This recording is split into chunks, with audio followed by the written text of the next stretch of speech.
Okay, let's dive right into this. Welcome to this week's Explainer, where we're tackling Week 10 evaluation types and approaches. If you think of project management as navigating a ship through totally uncharted waters, your project evaluation is your compass. It tells you not just where you are right now, but whether you're actually heading toward true north. It is literally the difference between just crossing your fingers and systematically guaranteeing public value. So let's unpack exactly how this compass works. Think about this core dilemma for a second. Imagine a multi-million-dollar public transit project has just been completed. The ribbon is cut, the team's popping champagne, the whole budget is spent.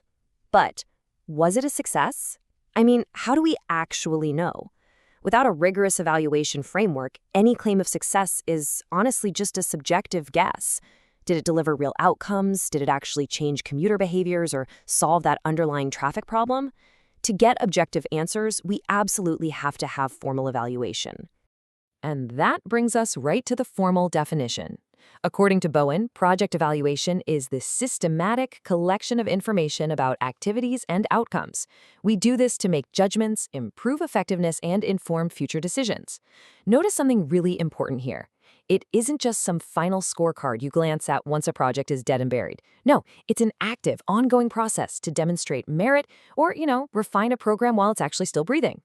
So, here is our roadmap for today's explainer. 1. The value of evaluation. 2. Types and timing. 3. The methodological approaches. 4. Selecting the right approach. And 5. Building the evaluation plan. Let's jump straight into Section 1, Types and Timing, when and why we evaluate.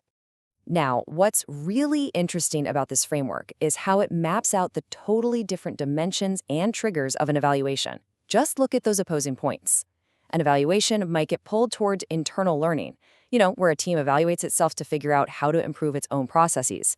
Or it might get pulled toward the complete opposite extreme, external accountability, where independent evaluators step in to check if taxpayer money was actually well spent. The direction you lean fundamentally changes the questions you're going to ask and the data you'll need to collect. By the end of this session, you really need to understand the different types of evaluation and their specific purposes, which leads us perfectly to this timeline.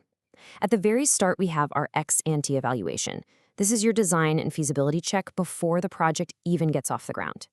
During implementation, we run formative evaluations. These are all about learning and tweaking the intervention while it's still in motion. Then, at the end, we run summative evaluations to judge the overall merit, worth, and if you actually hit those anticipated outcomes. And finally, 2 or more years down the road, we might run an ex-post evaluation to look at long-term impact and sustainability. Each phase answers a completely different set of questions. Moving right along to Section 2, the methodological approaches, the how of evaluation.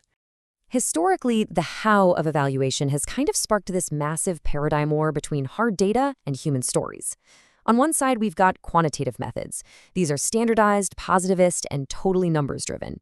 They let us make inferences about huge populations to answer the big question, did it work? On the flip side are qualitative methods. These are non-standardized and constructionist. They dive deep into individual human experiences to answer how and why did it work. They are both absolutely powerful, but relying on just one, it gives you a totally incomplete picture. And that is exactly why we turn to mixed methods. Think of mixed methods as the ultimate peace treaty in these paradigm wars. By putting these approaches together, you integrate the statistical breadth of quantitative data with a rich contextual depth of qualitative data. Plus, it enables data triangulation, which basically means if your numbers and your interviews are telling you 2 different things, you can investigate it to find the actual truth. It totally offsets the limitations of using a single data set and gives you the holistic, super reliable picture that these complex public sector projects demand. The crucial point here is captured perfectly in this quote by Markievicz and Patrick. The use of mixed methods approaches is a means to transcend the long-standing paradigm war operating between these 2 contrasting orientations. Listen, as project managers, you aren't just being counters, and you aren't just storytellers. You really have to be both. Combining methods is literally the only way to get a complete and true understanding of real-world impacts. All right, Section 3, selecting the right approach, real-world application. The reality of project management is that there is no single best evaluation design. Your choice is totally dictated by real-world constraints. If you have high resource availability, like, say, a massive federally funded program, you're probably going to opt for a comprehensive longitudinal design with experimental comparison groups and really deep mixed methods analysis. But what if you're dealing with highly constrained resources on a tiny local pilot project? Well, you pivot. You use rapid appraisals, purposeful case studies, or you just leverage existing secondary data. The goal here is matching your design to your constraints without ever sacrificing validity. As an evaluator, you have to carefully weigh the specific pros and cons of these different tools. If you need broad numerical estimates across a massive group, surveys are your best bet, even if they miss some of the subtle nuances.